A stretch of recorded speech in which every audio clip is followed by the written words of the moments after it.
Please do not make fun of my bun.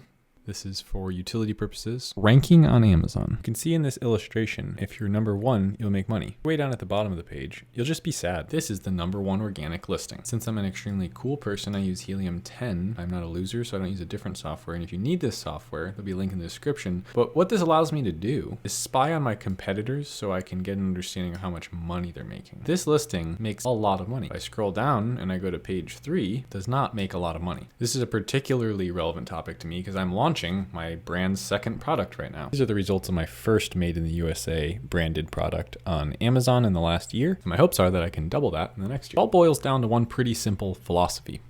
Rank high, sell high. So how do we do that? Let's get into it. But in all seriousness, thank you for being here. We're going to be talking about the simple strategies that I use to rank the product that I just showed you and the future one that I'm working on right now. Now, I know there's a lot that we have to cover here. Psych, there's not. Gotcha. Wow, psych. I don't think I've said that one in a while. Okay, we went there. Two simple things. It boils down to this.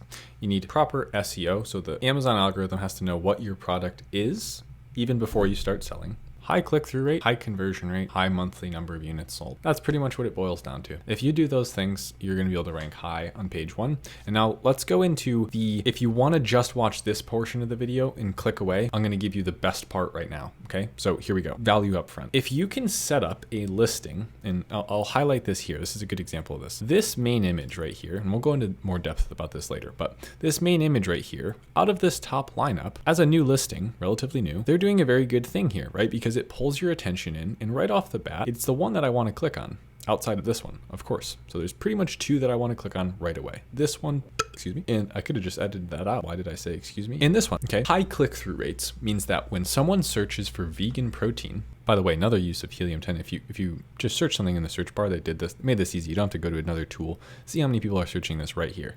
Vegan protein powder, 67,000. Protein bars, 11,000. And there's all these things related to protein and whatnot. Vegan protein has 8,000. Of those roughly 90,000 people searching for things related to this, they're going to get shown results. Now, the results are considered impressions. And if an impression clicks on your listing, let's rephrase that. If more impressions click on your listing than any of your other competitors, naturally you will have a higher rank because click-through rate is part of the determining factors that push a listing's rank up high because it shows relevancy. If I show a big juicy freaking steak on this page, the click-through rate will be very low because we're looking for vegan protein powder. Okay, so if there's a big freaking juicy steak, a majority of customers will see the irrelevancy in that, not engage with it, and Amazon's algorithm is smart enough. It needs to know this or else their platform will fail. This shouldn't be shown here. We will stop showing it here. It gets pushed further and further down. So our job right up front, like I said, value up front, is to create an image that most people in this world of so much information just getting pushed at them, pushed to them, pushed to them, make it easy for them. Understand that this is exactly what I'm looking for. Calm them down. I don't know about you, but when I see this monkey's cute little noggin, I'm ready to whip out my credit card. So I'm going to give you 2 tricks now that you can use to leverage that information. The first one is package design. Okay.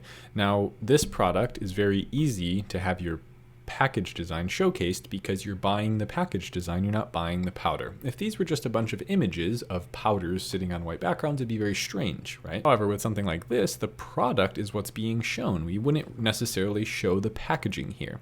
So when I say packaging, I want you to change what you think I'm saying. I don't mean the box or the bag that it comes in, though I do mean that in some cases like this. I mean how you're presenting the offer. So packaging, we could even go back out to my thumbnail for this YouTube video was packaging for the contents inside of the video. I needed to make it enticing for you to want to be here, to click through in the first place, to even get here. It's the same thing when selling a physical product. So the packaging here is quite literally a canvas that we can do an all color print on. The packaging here might be the actual look, aesthetic design of the product so that we know it's something that we want to use. For instance, Kettlebell Kings, that looks different than this all blue one. So where I see this all blue one, and I might think, oh great, I live in an apartment, that'll make it so when I put it down, it doesn't scuff the floors, it's less heavy duty.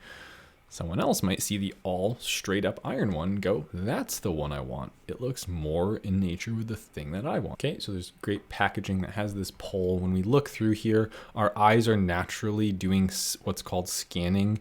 Humans don't really take in specific details unless we point conscious attention at a point in space. We scan, right? So our kind of subconscious mind is just going, what's going on, what's going on, what's going on? Hang on, what's that? Movement out of the corner of the eye. We're kind of built for that kind of thing. And great marketers leverage that. They put something up that when you're scrolling, hang on, what is that? Stark contrast. Looks different than everything around it. Okay, that's a really good strategy. And what do you know? You're selling a lot of these. Really good strategy for getting that first step of that sales funnel, which ultimately, if you win at all of these steps, by the end of this video, you'll have the ability to go and rank number one. Okay, so we have this like general, let's call that the peripheral recognition of a product existing. Okay, it pulled I went from, oh, there's something, here it is, I'm focusing on it now. Am I gonna click on it? Why am I gonna click on it? Can I make it easy and quick for them to click on it? That generally comes, and I found this through testing, with having the phrase they just typed on the packaging somewhere. So I just typed vegan protein. This is the only one on this page that actually just says vegan protein right on it, right? Now, technically, what I mean by that is, this one says plant-based protein, sport protein, vega, plant-based. They're hinting at it. But in the world of grabbing attention, making it quick, making it easy, making it a joy to interact with my brand, when I see the words that I just typed on packaging that already pulled my attention, ease is the word that comes to mind. We're making it easy for someone to come and click on our product. Now, doing that doesn't necessarily mean we have to be the most colorful, the most bold, the most striking. Okay, here's an example of a product that does this in a very different way. Plant-based superfood protein, so lean and so clean, is actually what got my attention. I saw that kind of like almost clinical style packaging in a market that is almost going the other direction. Hey, colorful, look at me, bold. This pulled me in too. So for all of you out there going, well, the market I sell in, I can't really do this kind of thing with this brand character and this fun, pack. Good. You don't have to. What I want you to get here is that it's up to you. And you can do this in perpetuity. There's no end date. At any time you can change your main image. So I'm really giving you an immense amount of power here. This is a KPI that we can measure, click-through rate.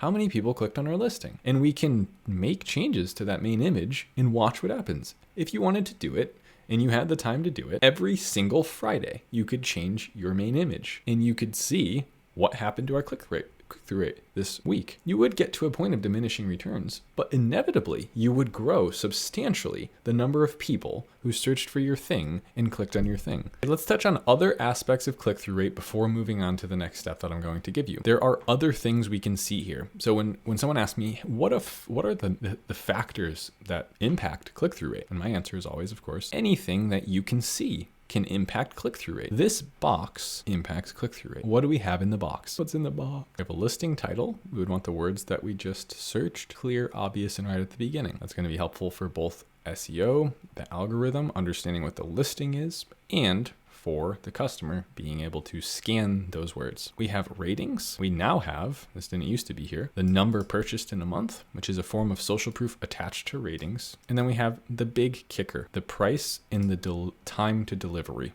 If, and I've seen this, I've measured this is not theory, when my time to delivery slows down, some states don't have inventory, I let my critical mass of inventory fall to a point where some states now have 4-day shipping times. My click-through rate suffers. The inverse is true. When I have a full amount of inventory distributed widely across the country, my click-through rate is at its highest because everyone has 1-day shipping, okay? Price at which you're selling, if you push that too far outside the range at which customers are acceptably spending money in this market. If I try to sell something for $90 here, my click-through rate would suffer. As nice as I made the packaging, I would have far fewer people being willing to even click on it to learn more about it because of the fact that I don't want to spend that much money. I don't even care what your story is if it's the best thing in the world. I don't need the best thing in the world. Give me the 4th best thing in the world for half the price. And then lastly, this is, we're not even going to really talk about this, bestseller badges, Amazon's Choice badges. is whatever. What am I buying? Okay, next step, by the way.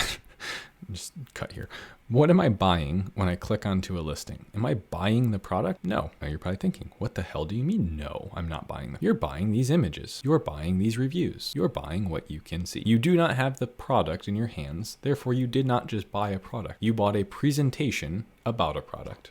Okay. And so the next step of the process of ranking number one comes in that your presentation needs to take all those people who just clicked on this thing and convince them to buy. And I want to phrase it to you in this way, presentation. It's as if, picture it this way, we're in physical product sales and we're going to take it to a physical place and time. We have a gymnasium, boom, filled with little chairs. I get 500 people to walk in. Maybe I had to go outside and take 5,000 people and say, hey, who wants to come learn about this thing? Holding up a big main image. 500 people walk in. Those are clicks. Outside was impressions, inside are clicks. They've come in. There's a kiosk where you can go purchase. We're going to try and convince people to purchase. That's what your listing is doing. Your listing is a gymnasium filled with chairs with people in it with a big slideshow up. And that slideshow contains about 7 images on average. Boom, boom, boom, boom, boom, boom. Go watch any video on sales and marketing. Go read any book by Russell Brunson in moving people through a funnel. It is your job to tell a great story to sell this person. Not to describe the features. No. Tell them a story that makes them feel like they landed in a place that brings them joy. And they found exactly what they were looking for the kind of person that they are. The only time your product quality ever is what's determining whether someone's buying it and not your ability to tell a great story, make great creative decisions, and create a great presentation, aka great photography, great package design, is when the product, after having been even good at that, is not good. And so the social proof starts impacting whether people purchase or not. If this was 2.4 stars, you could kiss all of these sales goodbye. Goodbye. Hasta luego.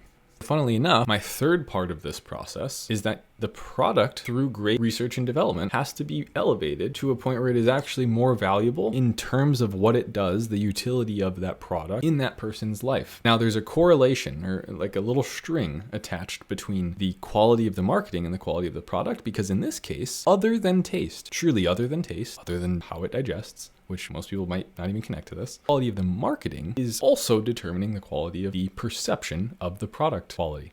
I said quality too many times. And what I mean by that is, if you look like $1 million, people will probably treat you like $1 million. About the physical product here still, of course. Assuming the bare requirements are met. Yeah, it tastes good. Yep. Yeah, blends good. It's not grainy. It's not gritty. I'm looking at the packaging. I'm going, you know what? This is really good. Look at it.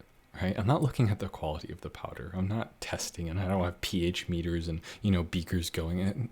No, you presented in such a way, you convinced me that it's good. So as long as my bare requirements are met, I'll actually elevate what I thought about it to the level of which I feel connected to the brand story narrative that you delivered to me. And it's a kind of self-sustaining cycle. Okay. And lastly, not to begin with, I'm going to bring up SEO.